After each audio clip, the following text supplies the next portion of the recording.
Fala, exatalizador. Vamos lá para a nossa revisão do SIS agora com a segunda etapa, né, que é referente ao segundo ano do ensino médio. Estamos com a prova de física aqui do ano de 2019. Então, antes da gente começar a revisão, já deixa seu like aí no vídeo.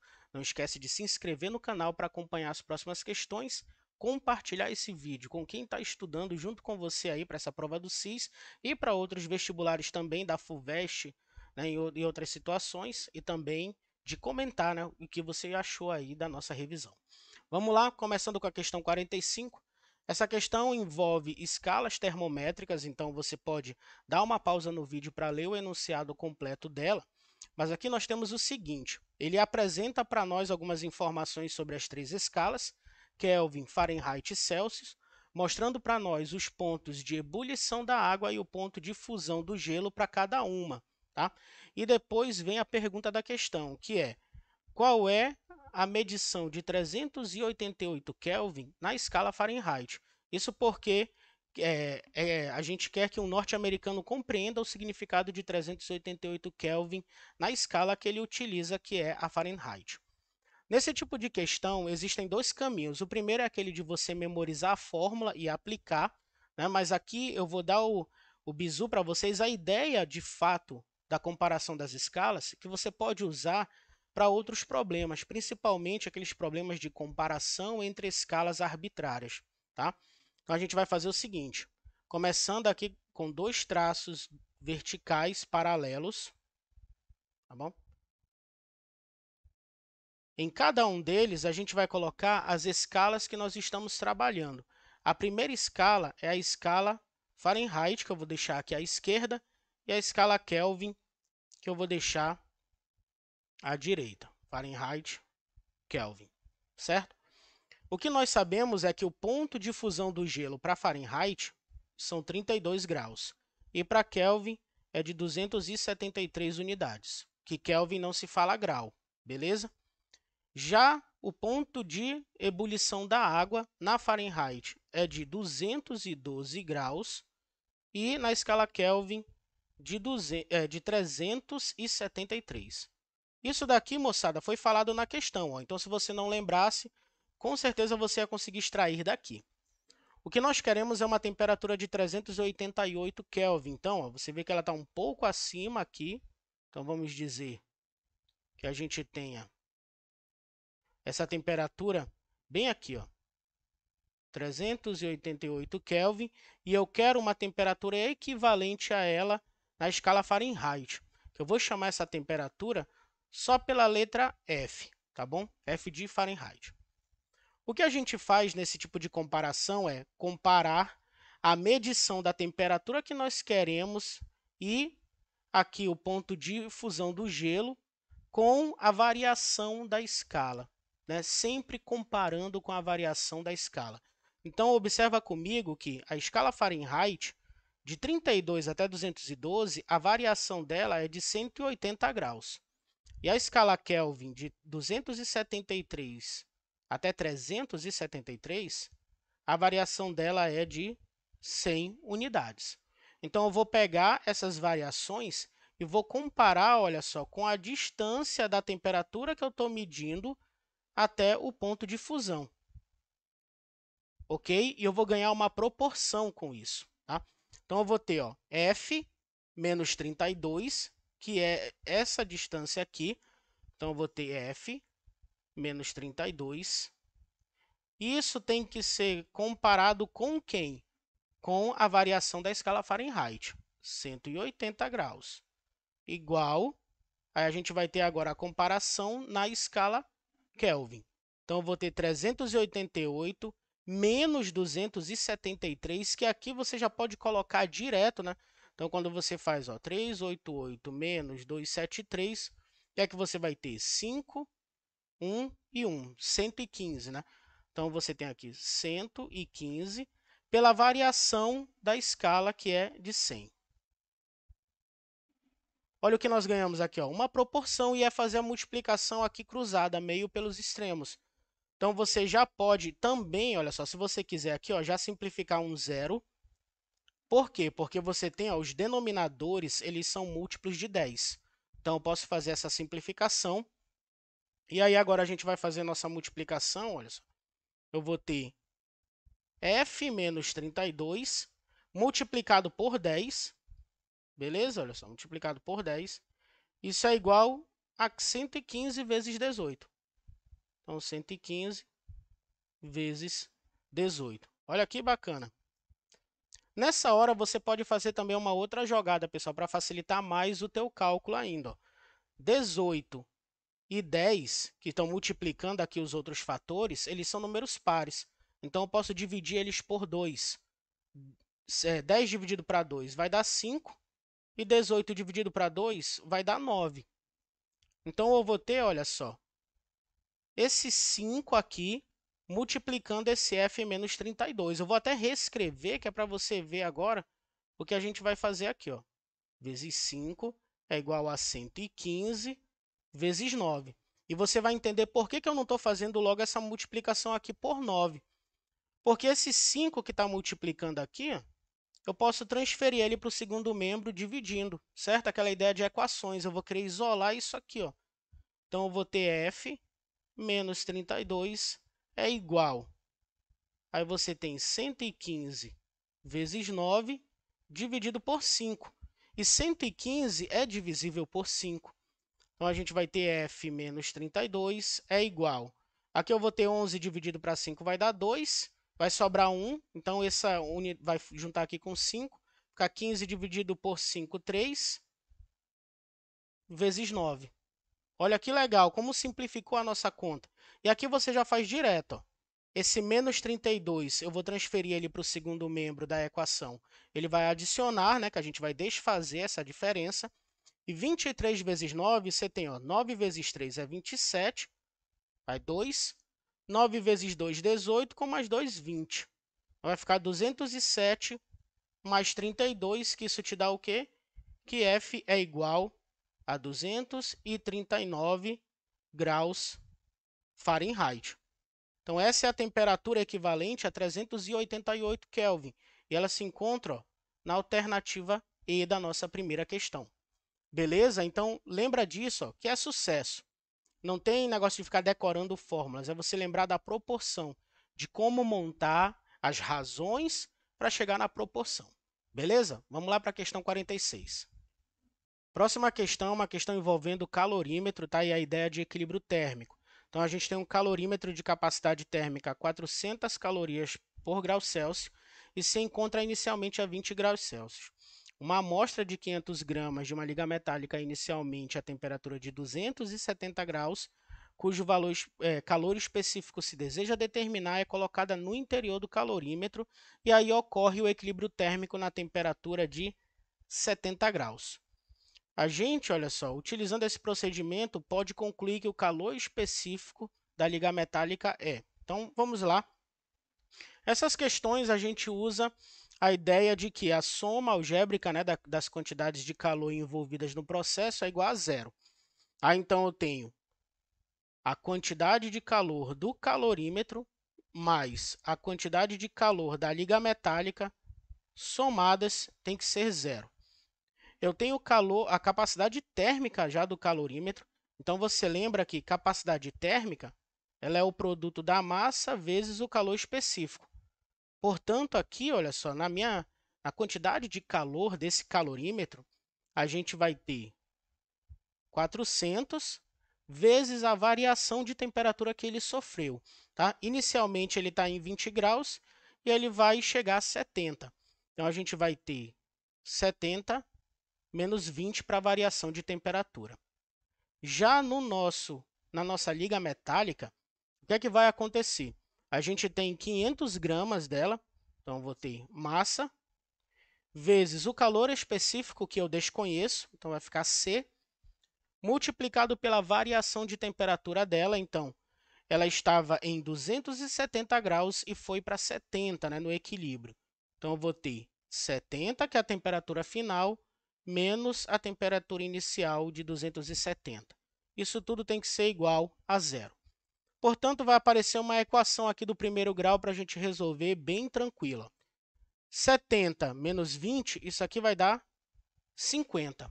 beleza? E 50 vezes 400, você vai ter 4 vezes 5, 20. Aí, acrescentando os zeros da multiplicação, 20.000, beleza? Mais, aqui nós temos, ó, 70 menos 270, que isso aqui vai dar para nós menos 200. E esse menos 200 vai multiplicar com 500. Então, eu vou ter, ó, 5 vezes 2, 10. Tá? Então, eu vou ter menos 10. E aí, acrescenta os zeros da multiplicação, ó, 1, 2, 3, 4. A gente vai ter 100.000 negativo. Isso multiplicado pelo calor específico igual a zero. Portanto, agora o que eu vou fazer é arrumar a equação. Eu vou pegar esse termo, olha só, que ele é negativo, vou transferir para o segundo membro, ele vai ficar positivo, né, pela propriedade das equações. Então, a gente vai ter 20.000, que é igual a 100.000 vezes C, que é o meu calor específico. Como eu estou querendo esse calor específico, eu vou isolar. Então, finalmente, eu vou ter C vai ser igual a 20.000 dividido por 100.000. Simplifica os zeros, ó, você vê que 20.000 ele é múltiplo de 10.000, assim também como 100.000. Então, eu vou cancelar 4 zeros de cada um. E eu vou ter o quê? 2 dividido por 10.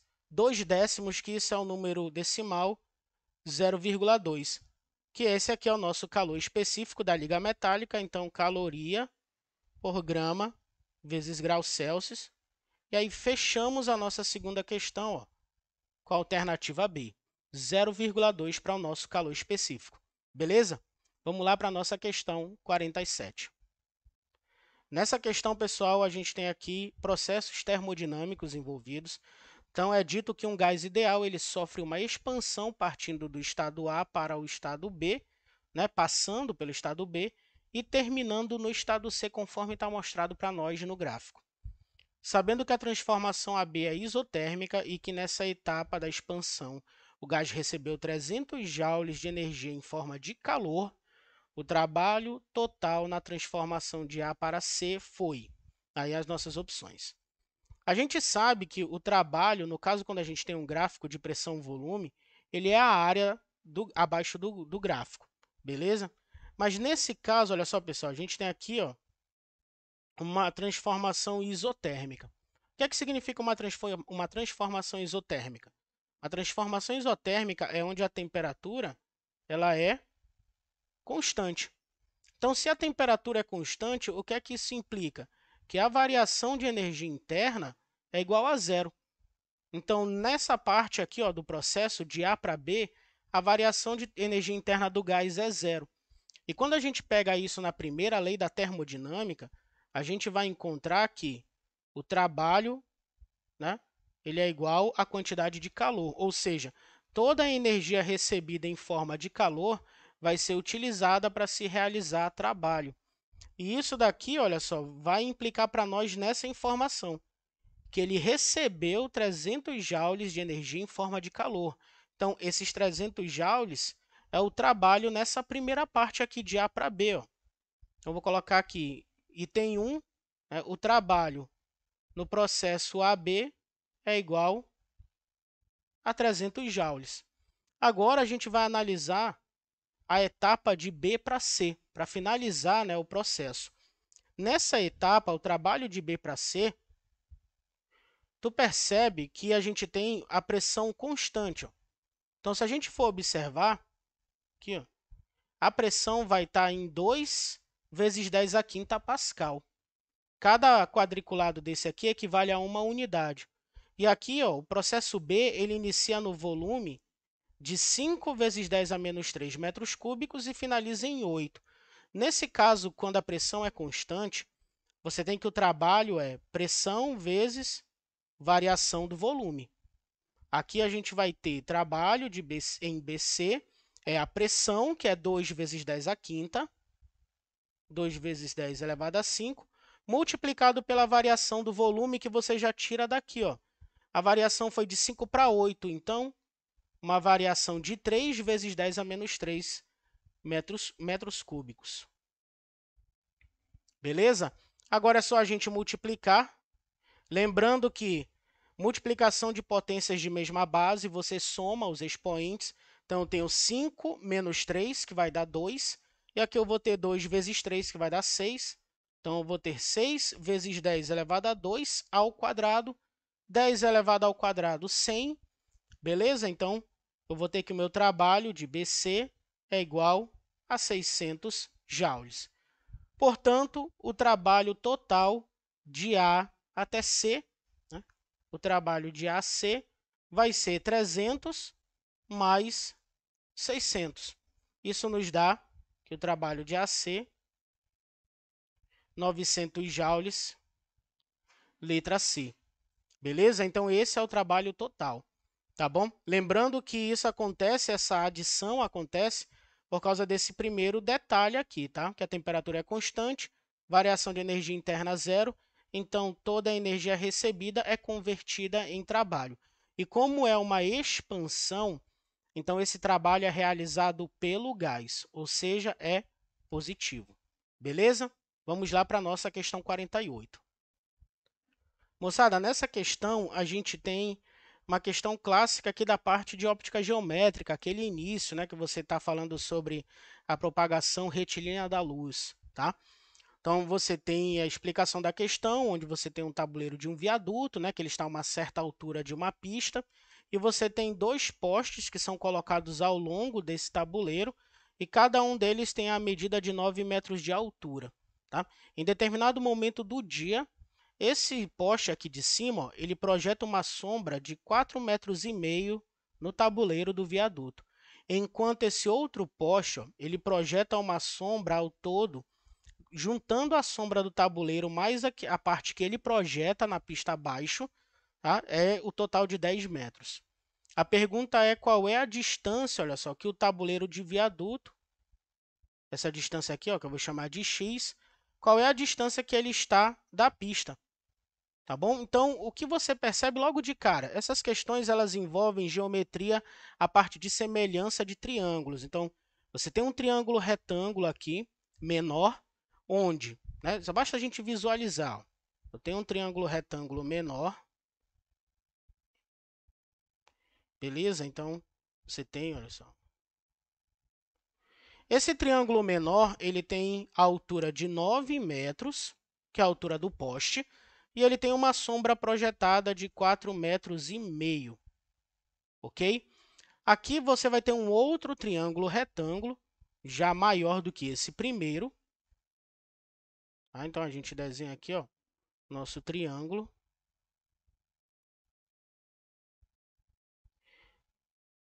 Onde você tem a sombra de 10 metros ao todo. E você tem aqui, ó, uma altura que vai ser 9, que é a altura do poste, né?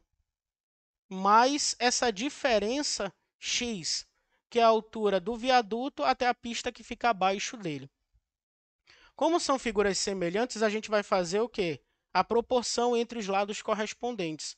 Então, eu vou ter 9 está para 9 mais x, 9 está para 9 mais x, assim como 4,5 está para 10. Tá? Os lados correspondentes. E lembrando de qual triângulo você começa a fazer a comparação para não embolar as coisas. Né? Você vê que tem uma ordem. 9 está para 9 mais x, assim como 4,5 está para 10. Terminado isso, ó, é você fazer a multiplicação de meio pelos extremos e ir arrumando a equação. Então, você vai ter 9 vezes 10, que vai dar 90, que é igual a 4,5 que multiplica 9 mais x. Então, 4,5 que multiplica 9 mais x. Uma dica que eu vou dar para você aqui na hora de você resolver essa questão, que é de número decimal, tá? É você não fazer a multiplicação ainda. Assim como nós fizemos na questão anterior, né?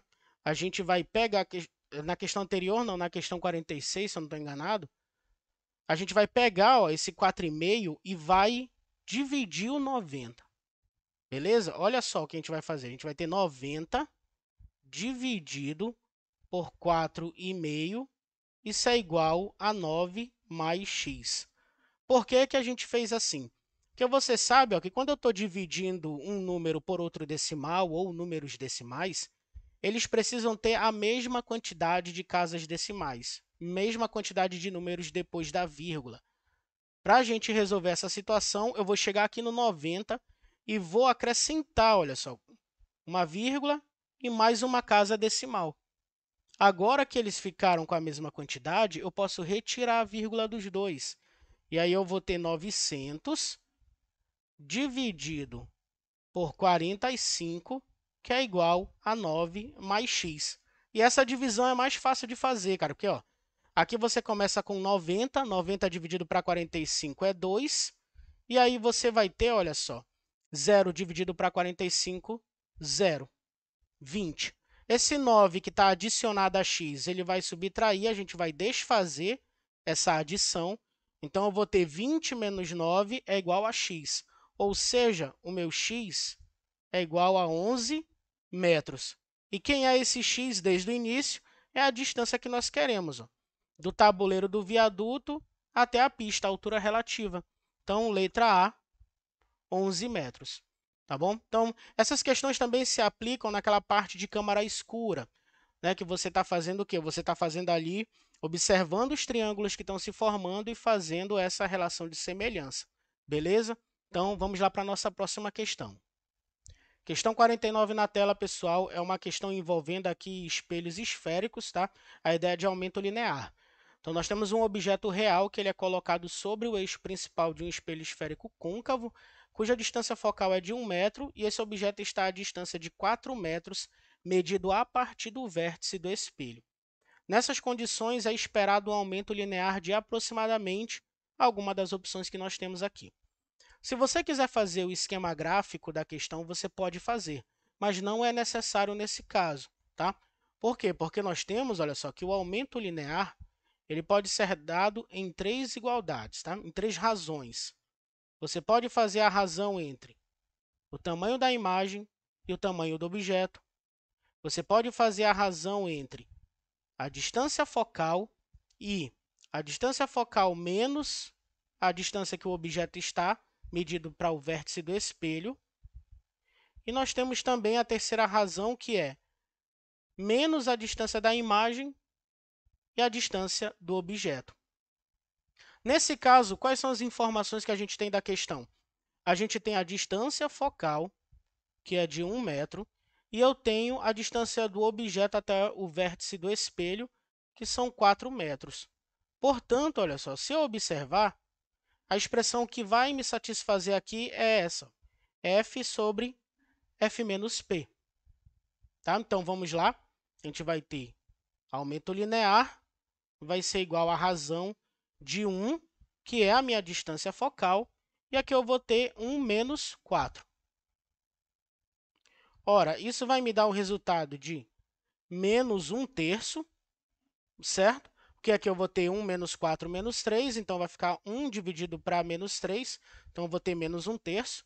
E 1 dividido por 3 é a dízima periódica, né? 0,333, que aproximadamente para a nossa questão nós vamos ter a alternativa A, menos 0,3.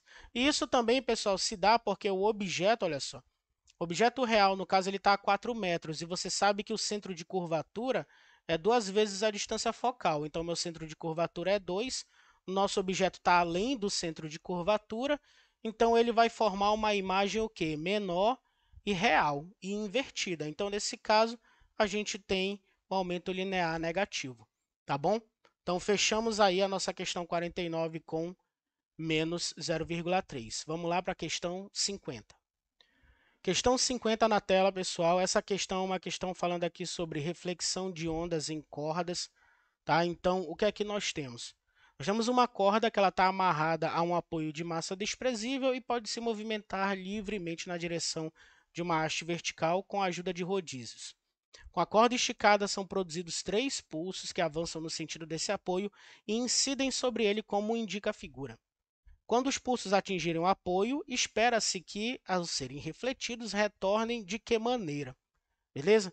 Então, aqui, nesse nosso caso da questão, você tem, ó, eles estão presos numa haste vertical em uma parte imóvel, olha só.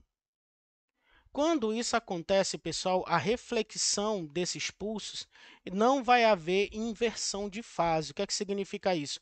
Eles vão refletir nessa mesma orientação. Então, o reflexo vai vir tal qual eles estão, aqui nessa parte de cima. Então, isso significa que não houve inversão de fase. Isso por quê? Porque aqui você tem uma parte imóvel. Então, não vai haver força aqui de ação e reação, vai fazer com que a onda refletida, o pulso fique na mesma orientação. Então, não tem inversão de fase, a gente fica aqui com as letras A, B e C, né? Então, a gente já poderia cancelar aqui, letra D e letra E. Agora, o que é que vai acontecer em relação ao comprimento? O comprimento de onda também não vai mudar. Então, a gente vai ter sem inversão de fase e com comprimento de onda igual ao anterior, né, que é a onda incidente, o pulso incidente. Então, nós ficamos com a alternativa B. Mas, professor, e se por acaso isso aqui fosse fixo? O que é que ia acontecer? O que ia acontecer é que na hora a onda refletida, né, no caso de fixo, você teria uma inversão de fase, tá? Então, quando a corda está presa na haste e é um ponto fixo, vai haver inversão de fase, mas o comprimento da onda e a sua velocidade não vão mudar. Tá? Então, você tem apenas a inversão da fase. Fixo, móvel, não há inversão. Beleza? Então, fechamos aqui a questão 50, vamos lá para a questão de número 51.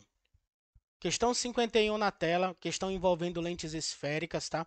Uma questão teórica, onde ele pergunta o seguinte: lentes esféricas, convergentes e divergentes podem conjugar imagens a partir de objetos reais, com características próprias. Na tabela estão relacionadas algumas dessas características. Nós temos A1, direita, característica 2, ampliada, e A3, virtual.